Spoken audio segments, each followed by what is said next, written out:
Hello class 12, welcome to history lecture. Today we will continue with our Anglo-Mysore war and the Anglo-Maratha war. There we will see about the different wars and how the British established their supremacy over different Indian territories. So we have already seen about Bengal, how they established their supremacy in Bengal, that we have already seen. In Bengal they fought two battles, that is the Battle of Plassey and the Battle of Buxar. After the Battle of Buxar, they received the grant of Diwani from the Mughal Emperor Shah Alam II, and with this we have already read how they established complete supremacy over Bengal, and they brought about a new system, that is the diarchy or the dual government. So today we will see how the British established their supremacy over Mysore and Marathas. So there we will see that the newly founded kingdom of Mysore was founded by Hyder Ali. Hyder Ali was the founder of the kingdom of Mysore, and overall there was 4 Anglo-Mysore war. Anglo-Mysore means English and Mysore. So English and Mysore was involved in 4 warfare, and through these 4 warfare we see that the English came to completely control Mysore. So we'll see that the first Anglo-Mysore war was fought in 1767 and it continued till 1769. Now we'll see why it started. Because Hyder Ali was maintaining a friendly relation with the French power, that is why we see that the English was skeptical about him and they seized the sheep of Mysore. This led to the first Anglo-Mysore war.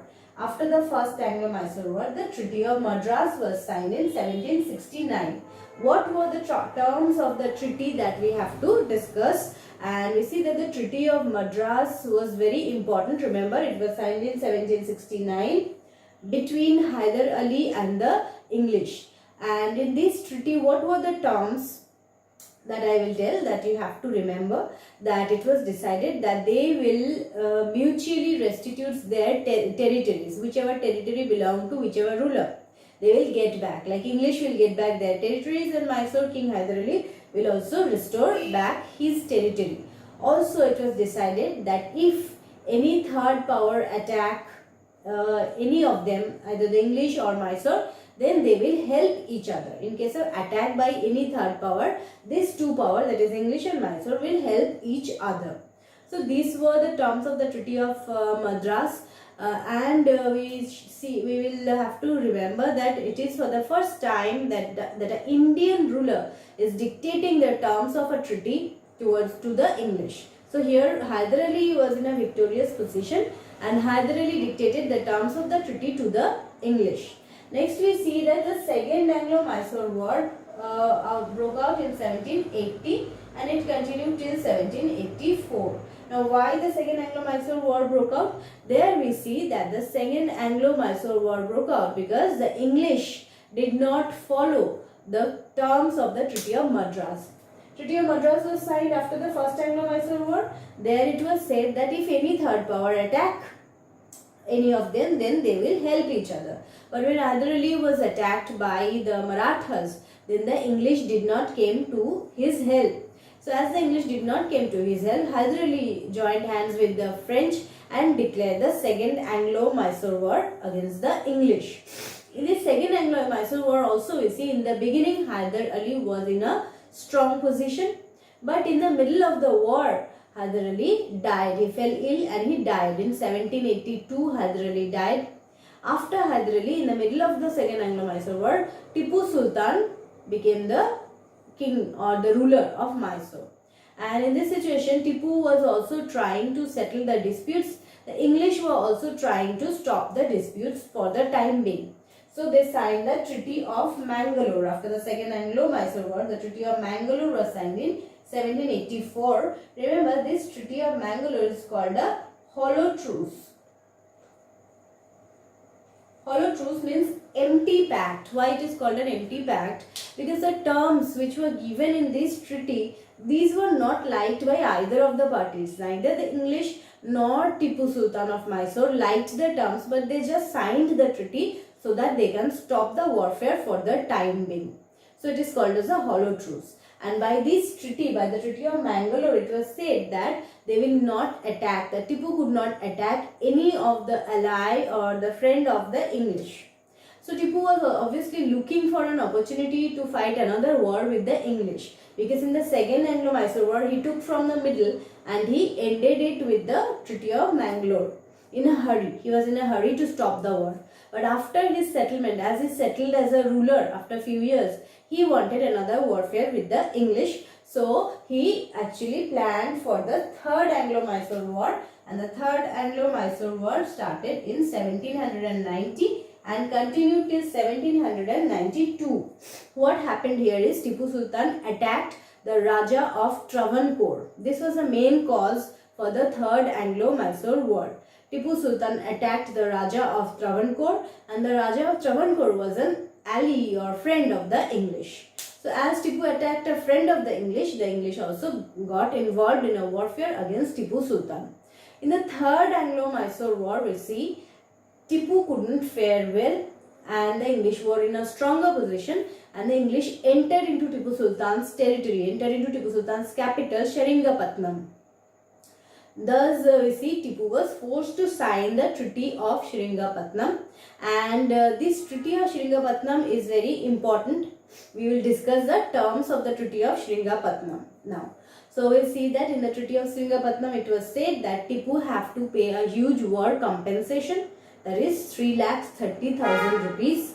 Also it was said that half of Tipu's kingdom will be given to the English East India Company, and Seringamapatnam will be under the control of the English East India Company. So this was already a major insult on Tipu Sultan, that his capital is being taken away by the English. Moreover, they imposed another harsh term, that is, two minor sons of Tipu Sultan was taken as hostage by the English. Tipu Sultan's two sons, they were minor, and the English took them and kept them as prisoner, as hostage. This angered Tipu very much, and anyhow Tipu was looking for an opportunity to fight another warfare. So when Tipu was planning for a warfare, he was making friendship with the French power. So the English became suspicious again. They were very much skeptical about the French power. So when Tipu is planning and forming alliance with the French power, the English declared the fourth Anglo-Mysore war against Tipu Sultan. And the fourth Anglo-Mysore war started in 1799 and it ended with the death of Tipu. Death of Tipu Sultan. And the fourth Mysore war ended, and with this we see the death of Tipu Sultan, we see that entire Mysore kingdom fell, and the English came to control the kingdom of Mysore. So we see that the kingdom of Mysore fell with the death of Tipu Sultan after the fourth Anglo-Mysore war, which ended in 1799 AD. But we must remember that Tipu Sultan died a hero's death. He died while fighting for saving his capital Seringamapatnam, also for saving his two sons who were kept as prisoners by the British. So this was the Anglo-Mysore war, how the British came to capture and rule over Mysore and how Mysore fell to the British. Next we will see the Anglo-Maratha war and how the British came to capture Maratha. There we will see that the British got involved with the Marathas with the invitation of Raghunath Rao, because they were Raghunath Rao and Madhav Rao were the two contender for the post of Peshwa. Madhav Rao was a Peshwa during this time, during the 18th century, and Raghunath Rao and Madhav Rao was fighting among each other for becoming the Peshwa. In this situation, we see that Raghunath Rao gave invitation to the English to help him, and the English got involved. English signed the Treaty of Surat in 1775 and got involved in the Anglo-Maratha war. That is, the English are now fighting for Raghunath Rao, but they are fighting against another group of Marathas, that is Madhav Rao. So the Marathas had fighting among themselves. So in this situation, we see that the English in Calcutta, English East India Company in Calcutta rejected this Treaty of Surat, which was signed in 1775, and the first Anglo-Maratha war had broken from that time, 1775. And ultimately we see that the Treaty of Purandar was signed just the next year in 1776. And we see that the Treaty of Surat was cancelled, annulled. But the war continued. The first Anglo-Maratha war, which started with Raghunath Rao, a group of Maratha, and the English on one side and Madhav Rao on another side. So the Marathas are fighting among themselves basically, and one side is given support by the English, so that the English wanted to gain some opportunity from this internal fighting. So they are supporting one group of the Marathas. So in this situation we see that the war continued for long, and the war came to an end with the signing of the Treaty of Salbai. Now, Treaty of Salbai is also very important, and we will see the terms of the Treaty of Salbai. There we will see that the Treaty of Salbai established peace for 20 years. It was decided by this treaty that for 20 years peace was established. It was decided that for 20 years the Marathas and the English will not fight with each other. So this was very beneficial for the English, as in these 20 years the English made themselves militarily and financially more strong. They were suffering from financial loss because of so many wars, and now they got 20 years time, and in this 20 years time the English made themselves financially strong and militarily also strong. But the Marathas became more weak as they were involved in internal fighting. So in this situation, as the Marathas were fighting among themselves, Peshwa Baji Rao became insecure. He felt insecure, and Peshwa Baji Rao II accepted the Treaty of Basin just after 20 years in 1802. In 1782, Treaty of Salbai was signed. For 20 years there was no warfare. Then in 1802, Baji Rao signed the Treaty of Basin, by which Baji Rao sold his independence and accepted the subsidiary alliance of the English East India Company. So he sold his independence for his own safety. Peshwa sold his independence for his own safety. So in second Anglo-Maratha war, we see that the chieftains, the Maratha chieftains like Holkar, Sindhya, Bhonsle, Gaikwad, these small chieftains were there. They actually declared the war against the English in the second Anglo-Maratha war. Second Anglo-Maratha war also we see continued for long, and all the chieftains were defeated, but Holkar was in a stronger position, and Holkar fought till the end. So in 1806, when the war came to an end with the Treaty of Rajghat, Holkar got back most of his territories. So in 1806, the second Anglo-Maratha war ended by signing of the Treaty of Rajghat, and Holkar, one of the Maratha chieftain, got back most of his territories that he has lost. But overall it is a loss for the Marathas, because many Maratha territories went to the hands of the English East India Company.